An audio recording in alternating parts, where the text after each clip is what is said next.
बिस्मिल्लाहिर्रहमानिर्रहीम, अस्सलाम वालेकुम। आज हमारा जो टॉपिक है डेवलपमेंट इकोनॉमिक्स के सिलसिले में वो है physical quality of life index. हम लोग डिस्कस कर रहे हैं डेवलपमेंट इकोनॉमिक्स के मेजरमेंट। उस सिलसिले में हम लोगों ने ट्रेडिशनल मेजर और परचेजिंग पावर पैरिटी का हमने जायज़ा लिया था। आज के लेक्चर में हम लोग डिस्कस करेंगे physical quality of life index. इस सिलसिले में हम लोग देखेंगे इसकी डेफिनेशन क्या है, physical quality of life index है क्या, इसके इंडिकेटर्स क्या है, कौन कौन से इंडिकेटर हैं जिनसे हम इसको मेजर करते हैं, इसकी मेजरमेंट देखेंगे कि इसको मेजर करते कैसे। उसके बाद हम देखेंगे कि इसके एडवांटेजेस क्या हैं और इसके डिसएडवांटेजेस क्या हैं। तो चलिए शुरू करते हैं। सबसे पहले हम देखेंगे कि physical quality of life index की डेफिनेशन क्या है और ये बेसिकली है क्या। Physical quality of life index basically 1970s में डेविड मॉरिस ने बनाया था। बुनियादी तौर पर उस वक्त डेवलपमेंट के लिए सिर्फ एक ही इंडिकेटर इस्तेमाल होता था जो कि जीएनपी था। जीएनपी और जीएनपी पर कैपिटा बतौर इंडिकेटर ऑफ डेवलपमेंट इस्तेमाल होता था, लेकिन ये कोई बहुत अच्छा इंडिकेटर नहीं था क्योंकि ये बहुत से सोशल इश्यूज को इग्नोर करता था, उसको कंसीडर नहीं करता था। तो उन सोशल इश्यूज को कंसीडर करने के लिए, उनको इनकॉर्पोरेट करने के लिए डेविड मॉरिस ने 1970s में इसको बनाया और इसको इस्तेमाल किया।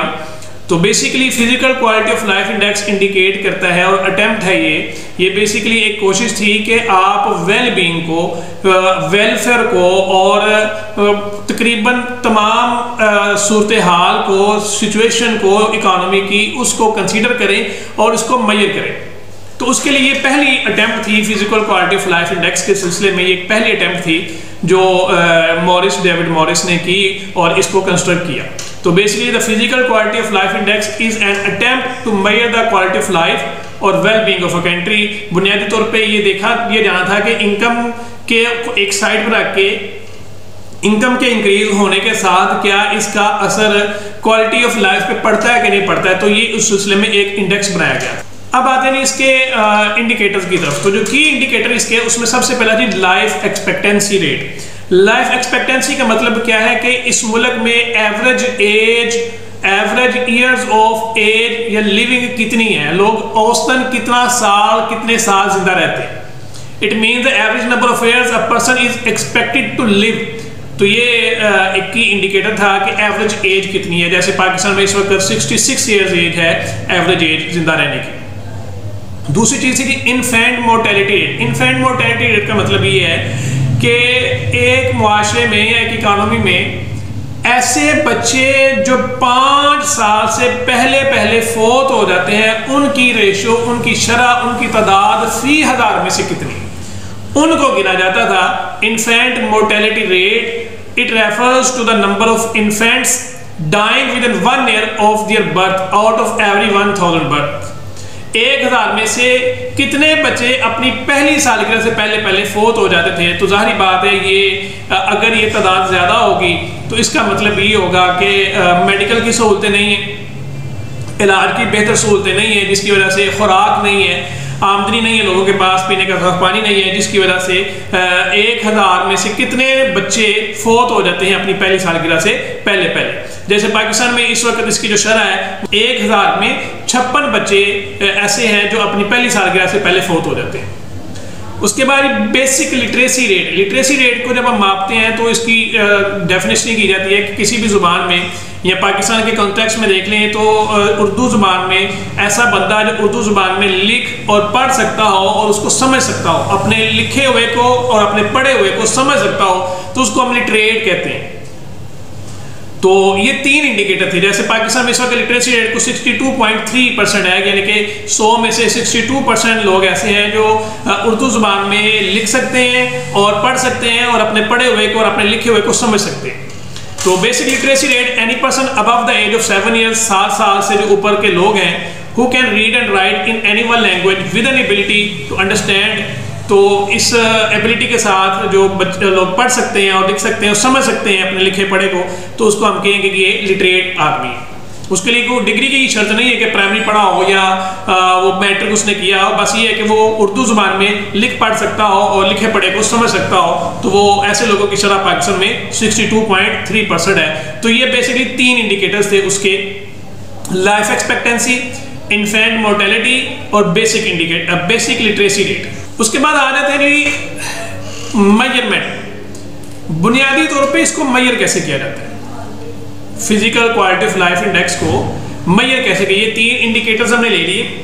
अब दूसरा सवाल ये है कि इसको मापना कैसे है, इसको मेजर कैसे करना है, इसको कैसे, इसकी वैल्यू कैसे निकालनी। तो इसके लिए बुनियादी तौर पे एक लिकर्ट स्केल लिया गया जिसकी वैल्यू 0 से लेके 100 तक बना दी गई, यानी 0 से लेके 100 तक की वैल्यूज उसमें 100 तक वैल्यूज उसमें असाइन कर दी गई और उसके लिहाज से उसको मेजर किया गया।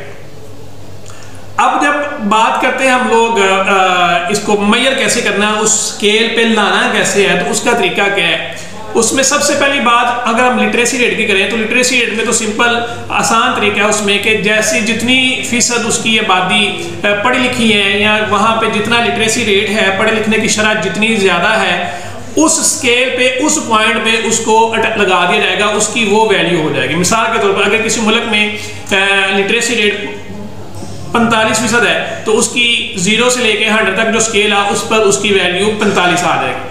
किसी मुल्क की जो शरह है पढ़े लिखे लोगों की वो 52% है तो लिटरेसी रेट में जब हम उसके स्केल पर जाएंगे तो वो 52% उसकी वैल्यू आ जाएगी, 52 वैल्यू आ जाएगी। इसी से जैसे जैसे वैल्यूज आती रहेंगी वैसे वैसे हम उसको उस स्केल पे पुट करते जाएंगे। तो ये तो बड़ा सिंपल था, आसान था, इसमें कोई लंबा चौड़ा काम नहीं था, इसमें कोई गोल पोस्ट नहीं रखी हमने।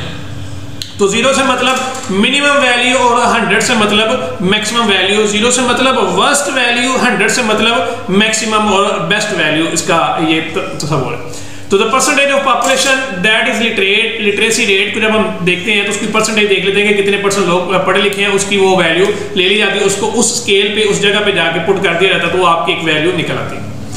दूसरी चीज़ है जी इन्फेंट मोर्टेलिटी रेट। जब हम इन्फेंट मोर्टेलिटी रेट को निकालते हैं तो उसके लिए कुछ स्टैंडर्ड बनाया, उसके लिए उन्होंने कुछ स्टैंडर्ड बना लिया, कोई वैल्यू असाइन कर दी। जैसे टेंसी के लिए 77 ईयर्स को 100 करार दिया। 77 ईयर्स वो एज थी जो स्वीडन ने 1973 में अटेन की थी। स्वीडन में 1973 में एवरेज एज 77 थी, जो मैक्सिमम वैल्यू या मैक्सिमम एज उस वक्त उसको 100 किया कि ये मैक्सिमम एज जो 77 तक जाएगा उसको 100 नंबर मिलेगा। और जो मिनिमम वैल्यू 0 थी वो थी गिनी बसाओ में 1950 में जो एवरेज एज कैलकुलेट हुई थी वो थी 28 साल। तो 28 को 0 तस्वर कर दिया और 77 को 100 तस्वर कर दिया। अब इसके दरमियान जो, अब इसको अगर हम माइनस करें तो जो वैल्यूज आएंगे उसको फिर 100 हिस्सों में तकसीम कर दें। जब हम इसको 100 हिस्सों में तकसीम कर दें तो हर एज वाला जितनी भी एज आएगी उसको उसमें कंसीडर कर लिया जाएगा, उसको उसकी वैल्यू असाइन कर दी जाती है।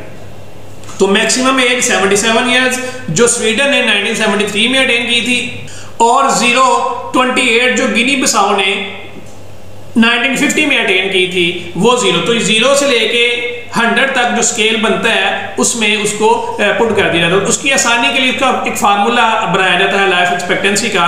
तो उसमें उसका फार्मूला बड़ा सिंपल है कि life expectancy, actual life expectancy उस एज की, उस मुल्क की मौजूदा जो लाइफ एक्सपेक्टेंसी है वो एक्चुअल क्या है। फर्ज किया पाकिस्तान में अगर 66 है तो उसकी पाकिस्तान की एवरेज एज 66 हो जाएगी।